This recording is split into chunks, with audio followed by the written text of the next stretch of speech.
Welcome back to Balmer's workshop, and thanks very much for joining me here again.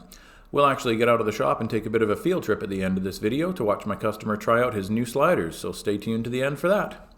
Today's video features a pair of heavy-duty rock sliders that I recently put together, but rather than looking at the full build, we'll focus on the weld-on installation of these sliders as well as the first trail test. I will include some footage of the final weld-up just so that you can see that the tube coping is really clean with no gaps or inconsistencies, but for a better look at the complete build of a pair of rock sliders, please have a look at my Suzuki Sidekick rock slider video. It covers the build right from tube capping to final weld-up, and I'll include a link to that video at the end of this one.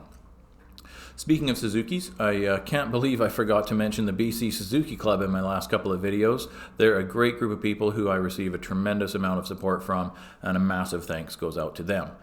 This customer actually comes to me by way of the Four-Wheel Drive Association of British Columbia, which is another great organization dedicated to preserving the backwoods of BC while also preserving our access to it. A huge thanks to them. And I'd also like to give a nod to the Backroad Explorers, which is another local group that my customer is involved with. It's great that we've got so much enthusiasm for responsible wheeling here in BC, and I really appreciate all the support my business receives from them in terms of coverage and referrals.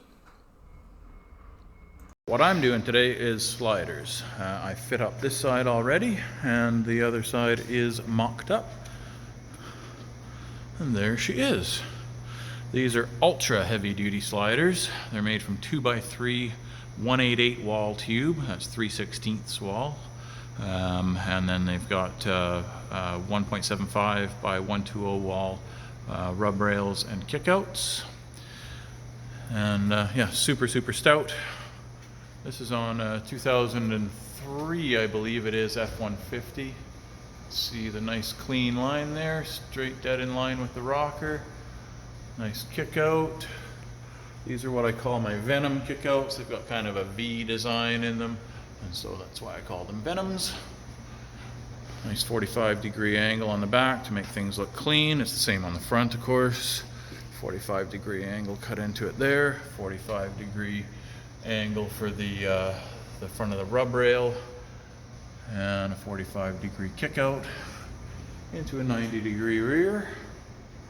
And in terms of mounting this thing, we've got 2x2 by 188 wall supports times 3 going to the frame.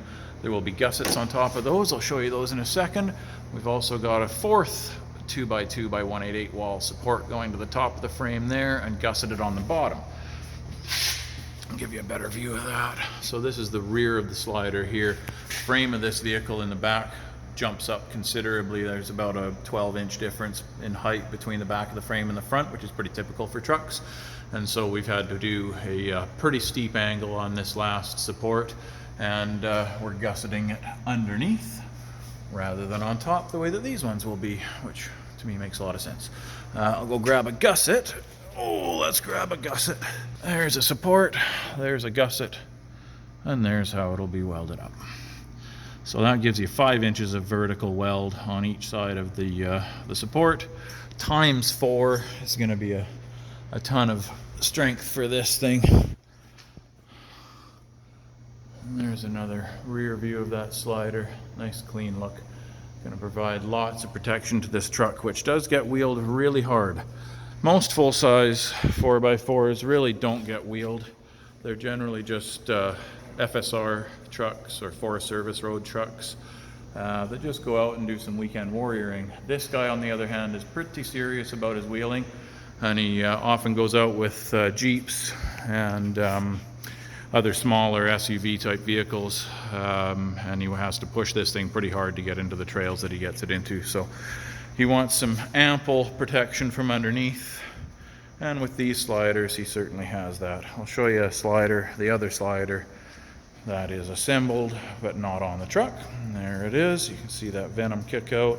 There's our really steep support in the back with the bottom the bottom gusset.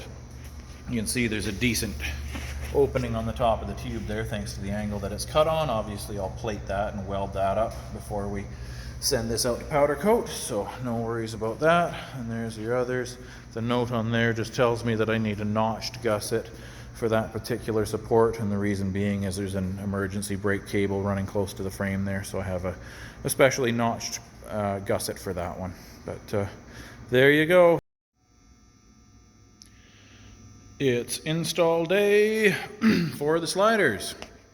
On the 2003 Ford F-150, we'll be adding the extra heavy-duty sliders today in a weld-on fashion.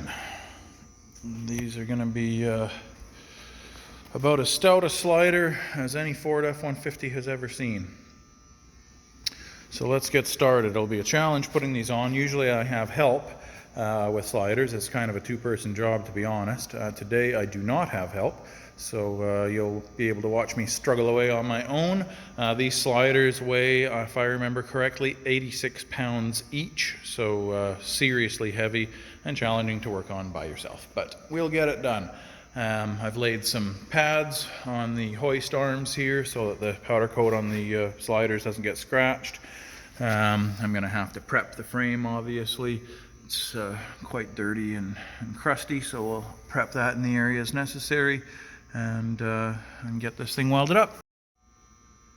I have managed to get a slider into place all by myself and no scratches or damage to the vehicle. Everything went well. Now it is time to block this slider up into rough relative position, mark where the supports are going to contact the frame, and then clean the frame in those areas. Let's do it. Just a note regarding the weld-on installation of these sliders. It's a common misconception that it's either illegal or in some way unsafe to weld to a vehicle frame. This is not the case with passenger vehicles, including light and medium-duty trucks. These vehicles have mild steel frames which are not negatively affected by welding. I think the myth stems from the fact that heavy-duty and commercial vehicles have heat-treated frames which should not be welded to, and that's why you'll see pre-drilled holes in heavy-duty vehicle frames. The sliders are on, and getting them on was no fun at all. Boy, that was a struggle.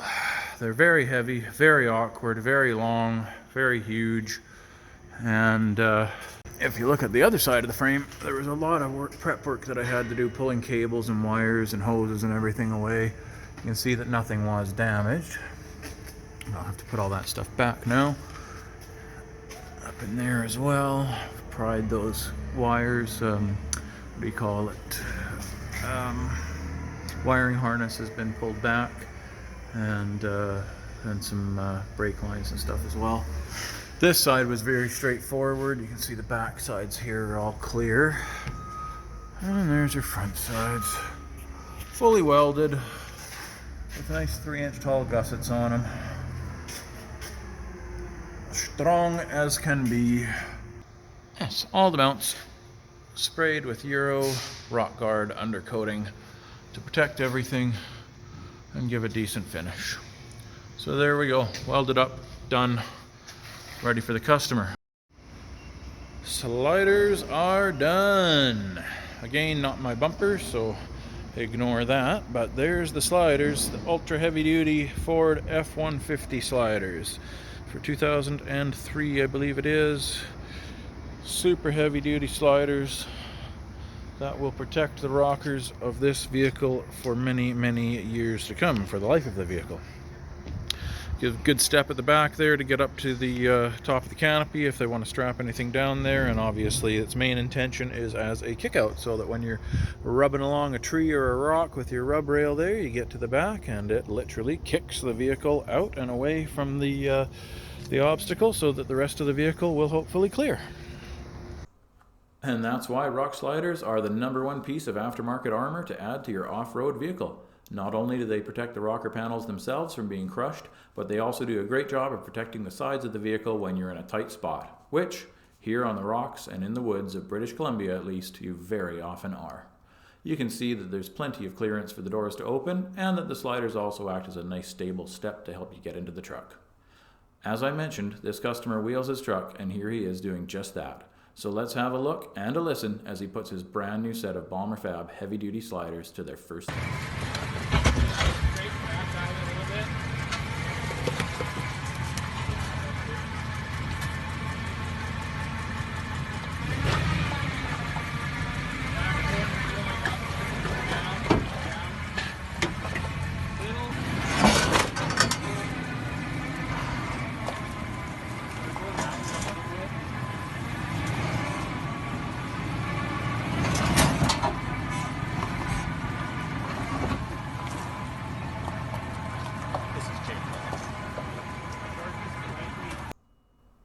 always nice to see my products being enjoyed out on the trail, and there's plenty more trail use and abuse in the future of these sliders. Thanks so much for joining me here again at Balmer's Workshop, and hit the subscribe button for more content. Leave a comment and like the video if you liked the video.